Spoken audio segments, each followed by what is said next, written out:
Mbote Kinshasa, partout dans le monde, jusqu'à vous allez Kolanda, Kindoki Politique, magazine, mais ça n'a coupé sa bino information, mais ça n'a bongo ko analyser na bino actualité politique yambo cannabiso, lelo oyo, toujours na cadre ya coupé sa bino information, tous allez bongo le 20 mai 2021, tous allez wana toujours sur place pendant coupé sa bino information phare ya mon collègue ezali bongo réplique qui a président de la République Félix Antoine Tshisekedi Tshilombo Wuta Paris wapi a répliqué qui d'une manière très sage pe na diplomatie moko ya makasi koloba que akoti directement te koya na plateau pour na ko attaquer homologue na rwandais o ya pesa ki alobaki mo ba propos et choka ki bana mboka kasi atalisa ki koye eloko alingi makasi ezali bongo kimia.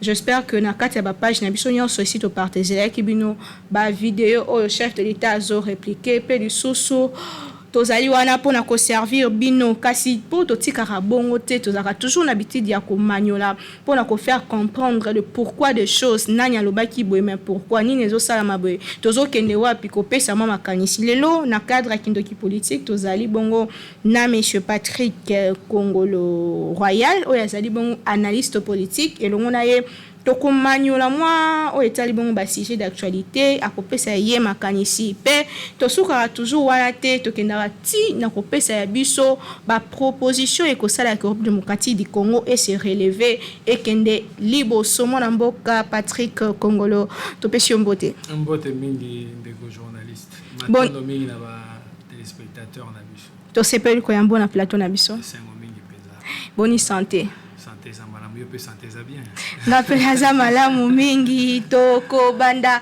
émission na biso na sujet moko d'actualité o ezali ko sala un peu rage na le mokolo lelo mutu nyonso azolobela yango réplique ya président de la République et sali bongo controverse ya opinion ba misusu balobi eza sagesse ba misusu balobi eza haute diplomatie ba misusu balobi ke ezali naïveté pona yo eza nini. Bon, merci Mina Mutuna Tuninga Ndeko. D'abord que soy ba président africain makenda na France ezali ki pona koloba mambi matali makambo ya mboka te ezali makambo mususu.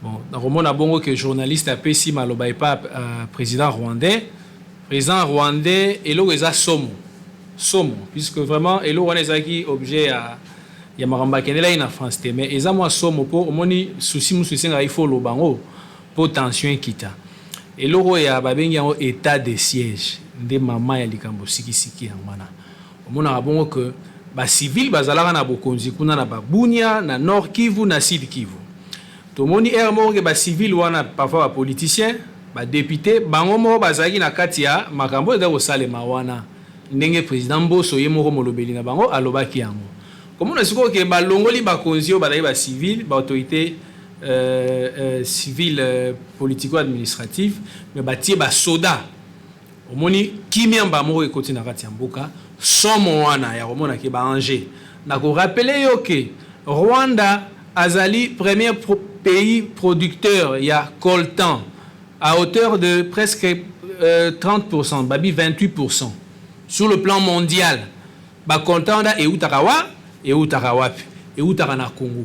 Bango ba na coltan te mais bazo produire 28% premier pays exportateur ndenge na 2013 ba misaki rapport wana mbongo ebele plus de 2000 kilos ya coltan et mara par an au moment na question soki kimé ekoti na est et ko bangisa sur le plan politique puisque rapport mapping eza ko senga ke ba auteur ya ba crime wana ba landela bango. Même tant que bakotanga kombo ndeko Kagame te mais yenda azaki chef na régime wana moi somo ekozala moi mingi na kotala ka été sur le plan économique soki kimi ekoti na mboka na yo eza na richesse mingi te ko sa nini ekokita yango moni bongo somo abwaki libanga na molili agangi. Donc celui qui se sent piqué connaît l'affaire. Naturellement, agangi po anini. Puisque likambo ya état de siège ezali likambo eza ko relever na souveraineté nationale. eza likambo ya mboka na biso nde ezalaki attaqué bibwele na biso ekufaki bandako na biso ekoyaki bato na biso bakufa basi na biso bazalaka violé ezali ba Rwandais te mais tant biso moko mokonzi ya mboka alobi ke azongisa kimia na place wana yo ekoswa yo point nini sur le plan diplomatique il est prévu que donc il est permis que le chef de l'État abenga mboka songolo par rapport et akosunga ye mais yo babenga yo te yo moko okomi bapesi invitation na feti te yo moko ye nde nalobaki eza lokwa ngai na mwasi nanga tozoswana mais mwasi nanga yebi abi voisin oyo ye asiflaka mingi soyo na okende na wenze siko mokolo nga na mwasi nanga toza na matata na sali nini nake na bengisi sans que na benga voisin na moni voisin e kokoko na yibozo swana yo na mwasi no bovanda na kiti est-ce nga na kolinga yango te yango na koloba pona par rapport ya réaction au président de la République et ça réaction diplomatique à deux volets volet à liboso à lobby qui n'a répondre était mais à ça ni arrêt à répondre autrement so bato baso critiquer mon konzi mboka baso landaka aspect oya lobby ni ke na ko répondre était mais est-ce que si ma répondre quitter et ça mayelit na politique babundaka boyite abi na ko répondre très mais si manango à répondre les gambo liboso mon konzi mboka à répondre à lobby que il y a solo bato bakufaki na mboka ayebisi président rwandais ko paniquer te yo zela puisque rapport wana uti na biso ba congolais te et uti na ba expert ya Nations Unies soki ba expert à Nations Unies batangi plus de 600 personnalités ou ba participer pardon donc les personnalités ayant participé dans plus de 600 violations de droits humains union soana mais tout tika justice ça là musala na yango justice de kolobake ya solo batoyo ya solo babomaki baibaki nkita ya mboka Congo ya solo bato baza ba innocent donc pour moi na kolobake chef de l'État a satisfaire ba spenios aspect à réserve diplomatique oyo il y a ça question que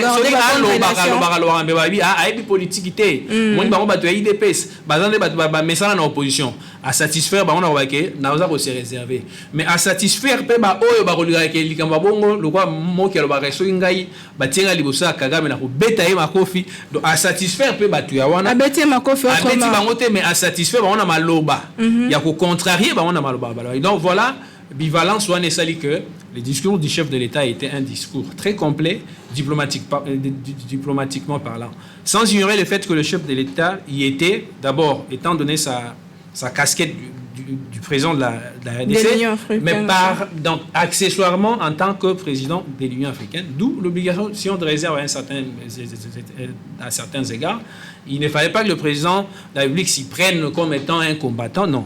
Voilà, moi je pense que tout a été très bien dit. Pour moi, j'estime que Neni a chef d'État ça qui n'a montré. N'était pour le tout qu'on s'attendre na lisungi ya ba soldats rwandais n'ambo qu'on a biso pour nos ongles sakimia. Parce que le président Kagame alobaki aza pour l'état de siège donc azo alingi pe sunga biso to zaki déjà dana ba to kozela que non to sala moi coalition entre la biso na armée na bango pe pour tozong sakini et on a vu que voisin alinga moi sinanga siko yonga siko na bisiko que il faut siko yona traiter makamanga voisin na epo asunga ngai ngana moi sinanga to yokana et aussi mbate ozamuto amaele et aussi mbate biso toza ko indexer Rwanda so batu bakufi na mboko bakufi na Congo so moni depuis 1993 jusqu'en 2003 batu bakufi na mboko sans compter batu bakufi na 18 ans ya Kabila batu bakufi na mboko ko mama batu bakufa ya koza oza génocide batu bana base na nini Rwanda na Uganda oza ko se rappeler na guerre ya Kisangani il y a 6 jours deux armées étrangères ba Rwandais na ba Ugandais ba bunda wana ekutanga na Kisangani place na cabinet na ngai ya bavoka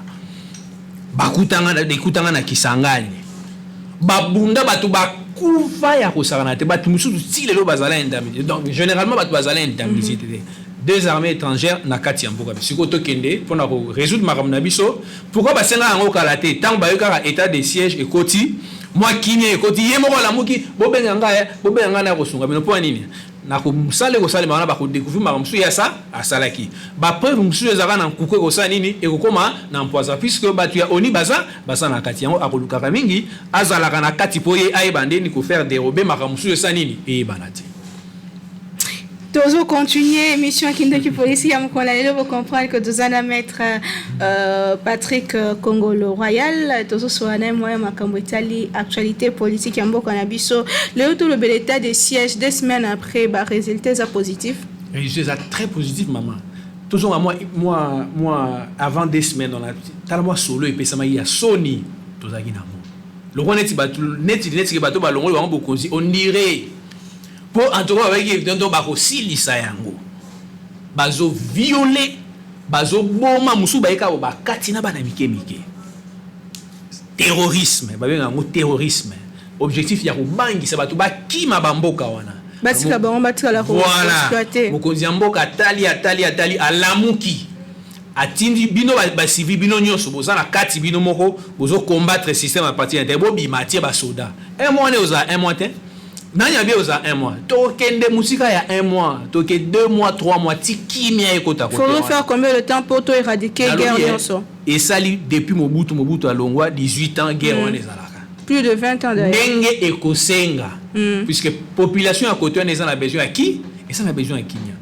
Gouverneur militaire soka zali et yo bate que population et ko sala musala on population ko sala musala ba refuta ba bunde ba futa musala la vie est normale sauf que degré de sécurité comme il a degré mususu donc l'état ne s'arrête pas dans ce coin du pays donc tous les besoin précédé pour te vendre dans la situation à kala ba ça continuer ko kufa bazo violer ne bati état tout ti 14 a précédé ti ndenge kimia ekokota mais ba effet nango ce qui s'annonce ce qui commence bien s'annonce bien ce qui s'annonce bien finit bien donc déjà au départ tout le monde que moi a calmé moi arrêt à hémorragie les acquis à 100 ils avaient couler chaque jour mais qui les a autant tout le monde kimia pour moi je salue cette politique voilà na aussi là que un mois ils ont moqué l'insécurité qui a été créée pendant plusieurs années et aussi ça on a 2 semaines ou bien après un mois aussi ça monter donc ba soda on a ba vendre ba maire de la ville soki osenga ke pour na ngabutu côté on a ba militariser administration nyonso à tous les niveaux donc ba militariser en ba cours et tribunaux civils on a ba militariser en yo au côté donc ba cours et tribunaux militaires ba sala musa au mona côté wana moi kimi au côté état de siège wana ezala na constitution na biso pendant depuis 2006 ezala na constitution siko mboka na biso mona pas pourquoi ba jamais ba décréter état de siège wana. Allez-y comprendre qu'il y avait quelque chose. Il y avait un bruit sur roche. Donc, il y a un homme qui a salé car la disposition constitutionnelle protectrice de la République. Donc, c'est-à-dire, mon bégo est au Sunga Ekolo. Tu as civil alors que Bazaï ko préparé ba attaquer résidence ya gouverneur ya Bunia. Ba Manisa. Ba ADF so bananyo. Ba nga ba mais tant que ça soldat ba ko sala monter. Pour moi, je soutiens l'état de siège. État de siège, pourquoi pas dans Sud Kivu? Parce que Sud Kivu pèse avec un problème. Pourquoi seulement dans Nord Kivu? Sud Kivu, il y a un conflit communautaire. Il y a un conflit communautaire. Il y a instauration de sécurité aux Andés. Il y a une mesure à côté. Il y a mais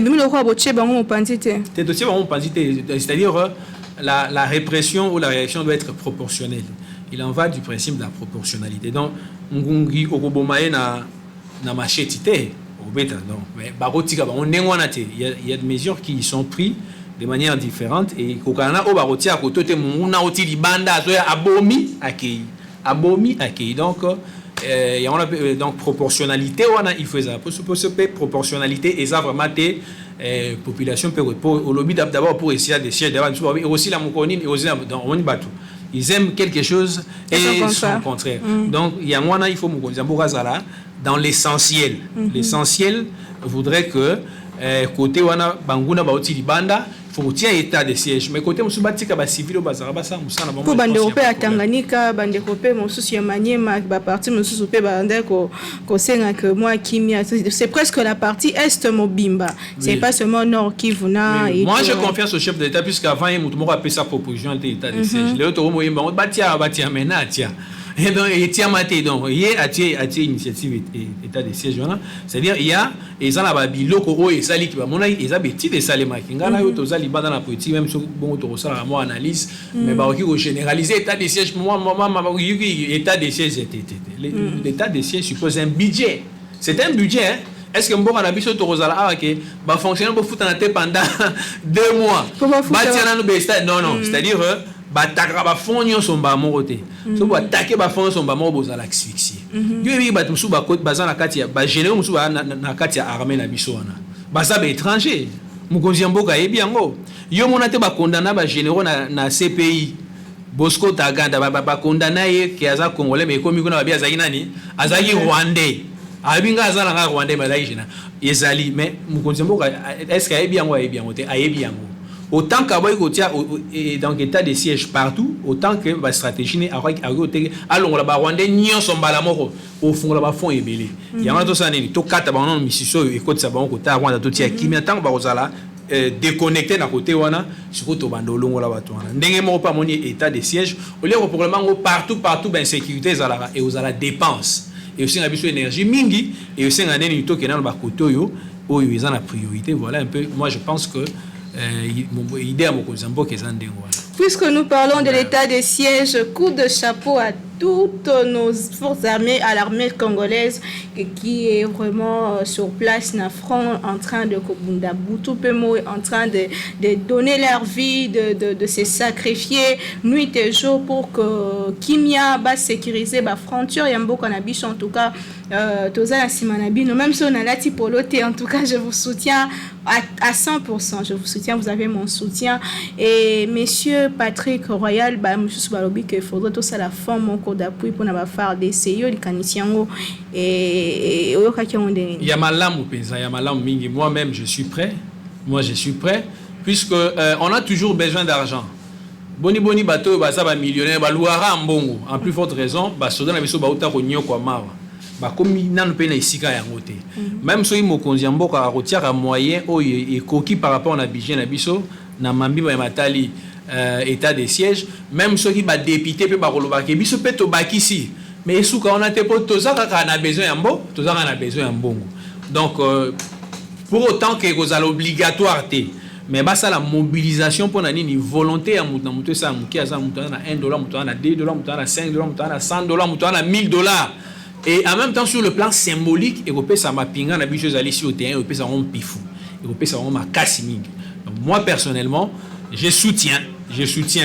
Et je l'avais dit d'ailleurs que nazo zela, so il va organiser bien balobi que muta rota le romona maître Congolo Royal na okita l'équipe na kepe na pesi contribution na puisque ya on à venir ba biso toza na bana toza na mboka mi balete donc so mboka na biso lelo ezalité bana biso ba revendre rapide. Donc voilà pourquoi moi je soutiens cette initiative. Vous soutenez en tout cas Tozoko ban émission na biso kindoki politique ya mokona lelo maître Royal Congolo atako ozali analyste politique mais batu bayebio trop ozali ki pro IDPS te éviter olongwe to nini wana za motuna te kasi lelo oyo ba population ezako lela mingi kambetali ba promesse apparemment chef de l'état zo continuer ko permettre akitaki na Lubumbashi apesi ba promesse ake na Kolwezi. Est-ce que ça toujours campagne azo continuer capable à quand concrétisation et la promesse yon soan bon na longa na IDPS na za na IDPS maintenant la structure où ils permettent de se présenter comme tel. Mais ici je fais mon analyse politique yango benga analyste politique je pas un mandat ya koloba pour ordre paix et zala ba côté wana na zongi la promesse ya chef d'État. Pour moi la campagne électorale c'est tout le long du mandat causer la tête que élection non, c'est-à-dire action yo sala ne campagne na yo wana bana ya bene banda olelati bana ya bunya wanda olelati tande bat bakufaki dernièrement avant 2 semaines et l'on ça les appelle campagne na vouloir ou pas c'est une campagne électorale, c'est-à-dire que après 5 ans to évaluer est-ce que marambo yo sala ki attends ko sala ganyo sauter mais au sala ki il y a bien mingi yo sala ki. Voilà pour moi nabi promesse il y a pesi en dernièrement na yebité. Mais Azan a droit il y a continuer pour rappeler makambo à prometaki tant yo va na repersifier enseignement universitaire gratuit on est le kamba sekat au lundi ma ordinateur na inikini lundi on déjà wifi na inikini wifi donc na mo goza connecté et ça na katia parcours il y a amélioration à condition. Il y a études sur le plan universitaire. Mais donc pour moi, Maître Royal n'a qu'à malobate. Problème non il y a gratuité dans l'enseignement primaire et ça déjà kokoso. Gratuité dans l'enseignement il y a l'icolo et au commandé yeni. Nalobi moto ana nyongo no azwa nyonga $10, azwa nyonga $20, azwa nyonga $30, après sur $10. Il y a $30 à payer, mais bité zone o ya $50 robo ya on. Na yebi ke yo ngana otuna ba question te. Na on so wana ezali ba droit ya biso peuple. OK. Peuple il faut alia, peuple il faut ala. Soki bana na biso ya mike bazaki lobi ba shege, lelo abi gratuité de l'enseignement des bases. Mais lobby ba sauter ba yeli biso ba pesi ba nini ba wifi. Mabe ça papa. Botondi saka baton. Ba politique pe ba yiba ebele te mama. Ayibi ya wasisa ko yiba te azo yiba biso. Papa, ti ndenge ba kolemba ba kisaka ka ba droit mabe ça. Mais est-ce que ça qui prévu na budget? Mbongo euta wapi? Prouver nga que ça qui prévu na budget te. Ngana na preuve te que ça qui prévu na budget. Dans un programme, mais ça na kata programme te. Bon, sur ça na programme te mais na yibi que sur le plan il y a administration publique. Il y a mboka ezala na ba programme au-delà ya programme. Ils ont un programme au créant en modification. Ils ont prévu dans le loi. Beaucoup programme on les a été machine beaucoup le bango mais il y a moyen sur le plan formel. Mais est-ce qu'il y a un commissaire dépassement à tout moment? N'arrive par exemple que bino weba été guerre aux arabes guerre et bandit. Weba été coroner au banda. Coroner et bandit. Bon tika population kufa pour ils aient un programme non. C'est-à-dire na administration mboka ba moyens à la programme mais il y a un fait urgent où ils ont sengake bossa la mais beaucoup modifié en 100%. Donc il y a toujours du bien qu'il faut faire au-delà il y a programme so que ça solo que et le nous a programme te pongamo na zana information na te mais au moins na lobi que ezali droit ya ba congolais mabende ko longola ba étudiant na ba droit mo bazara na ngokala bolongoli yango mais so bo bakisi bazali na éviter bo bakisi bango wifi. Oui, que ngai naza doctorant en droit, il y a université, il y a Kinshasa. Oui, que likambo silabiso nga naza na bana université. Na bana na université ngozo mona ba. Likambo ya silabiso ezo coûter ko lekata frais académiques. Professeur o ya ezara $20, o ezara $15, o ya yeba bi ya sa mutambongo wasala na DGI, ya sala bilo ya $30. Maman so talent wana mbesa bon makasi. Maintenant que mon konzambo ka tie wifi. C'est-à-dire au lieu que le professeur qui ne olukelo élément il y a cours, il faut que ça la paix initier na recherche. Mais dans la recherche sur le code, na internet, on peut télécharger livres ceux qui sont bien notés. Et ça na livre avant code et c'est basé na ba code na. Mais nabi ils appellent ba livre beleux ils gratuit. Ils ba connaissance ils na katia savoir universel les ali. Sur le tu la définition à droit. Ils na ba livre ils en internet. Et là, ba thèse, mais à son livre en internet, thèse et doctorat. Et ça va livre tout le monde a internet a commis thèse. Le monde est commis développé. Yo y a un livre en haut professeur a tient syllabus na est-ce qu'il y a son livre on a ba son baratin. Et ça ba livre ils a ba livre ça na internet. Droit intellectuel droit intellectuel. Droit intellectuel à nini ba si ba tie wifi. Droit d'auteur. Non, kasi ezala ki nini. Ba za ko profiter tant nini. Moi na moya côté internet et ça l'a quitté enseignant qui Alexis Tanaye à collecter ba données à filtrer en haut à tekeli mona mais les lots tant bazo l'action yo mo no ke le bambis donc pour nous c'est pas un fait condamnable c'est quand même intolérable et moins sérieux que une université publique na ba université publique wifi ezalate en tout cas na 21e siècle c'est inconcevable donc pas on a mo kozambo ka sali yango biso to condamner pourquoi bakiseli bango matabisi puisque on a nous aussi cité non pour attendre ceux qui ba bakisa itabisi on a une situation à côté comme c'est un processus hein pas to vendre jamais moi na ya primaire attendre gratuitement quelque part dans le cadre d'organisation de la filière exemple il faut ça le poto mon mais il y a un de ça la tête en attendant to bongisa côté à primaire voilà to yo ça bolam sous-souté moi je trouve ça incohérent pour autant que objectif ezali que même na université bana wana kota il y a pamba hein c'est-à-dire que to sous na ba analphabète to na ba te mananzela ko senga obetaka matolo te to bana wana nyoso l'état sur jeu et ça mboko na biso na kitati. Tant on a c'est la première puissance il y a monde université est très cher à biso Congo to ko ça est gratuit ezalaka na ba privé ezalaka na ba public ezalaka public ezalaka privé partout ezalaka comme ça c'est-à-dire ba oyo balingi batanga bana bango batanga na ba privé ba kotanga na privé ba oyo balingi bana bango batanga na public ba kotanga na public eza na bamboko oyo classe eza l'état nde azwa en charge eza na bamboko transport en commun l'état nde azwa en charge yo ofuta transport en commun te eza na bamboko eza na en plus fait raison biso mboko toza na kita koleka bamboka nyonso ya monde. Moi je pense que eloko nyonso mokonzi ya mboka bakonzi ya mboka bakozwa oyo eza bénéfique pour la population. So ba moko nde bazwi initiative wana se bayebi tokobo yango te po ba droit na biso pe ezala violé ebele donc so ba bakito tokobo yango po ani po eza en faveur na biso yo mutu ba peso dans le biso habité pourquoi boko ka problème eza ke kolaka mo ebele so so omoni yango te malamu kuba biso te so eza ke o déjà ke ozwe lo boy et que tango lobi enseignement primaire eza kolaka te nazo wana domaine makambo toloba tango lobi enseignement primaire enseignement de base est gratuit pour nga ba lakaki yango mais tout ça bien na kati ya likambo quand bien même que koto ba lo ba bongisa po il faut ko découvrir côté mabe côté malamu tango lobi que wifi et pas na eza ko lakate et ça déjà réalité ozomona donc kolaka il faut to rappeler la kango poto ba geto lakaki parce que chef de l'état a bosani ba promesse de nyonso finalement au sama ramutan ba siko ba rappeler makambo ya lakaki mais yé montant oiseau lobake voilà na lobaki boy et ça devoir en même temps il y a mémoire azo yebake et lo na lobaki il faut na ça nini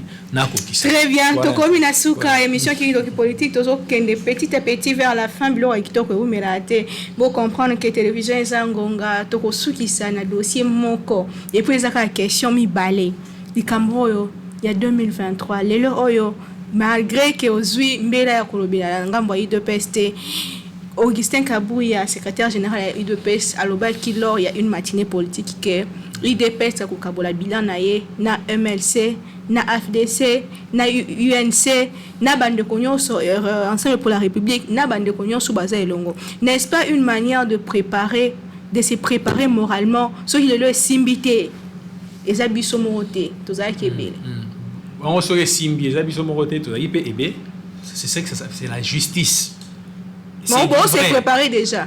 Nabi, wana eza auto préparation c'est évident. C'est-à-dire soy et simbi te to dai ebe. Pour tout le monde ebino na FCC. FCC côté FCC donc ce qu'on va commencer à préparer déjà pour le battre eza qui peut baninga biso pe mo côté. Mais c'est tout à fait normal. FCC on eza te que to yaki te. Ba l'activité que parlement bango ba na majorité. Parlement de administration premier ministre ba ministre ba mandé par rapport à nombre ba députés. C'est-à-dire moyen ou qui ma FCC ezalaki te.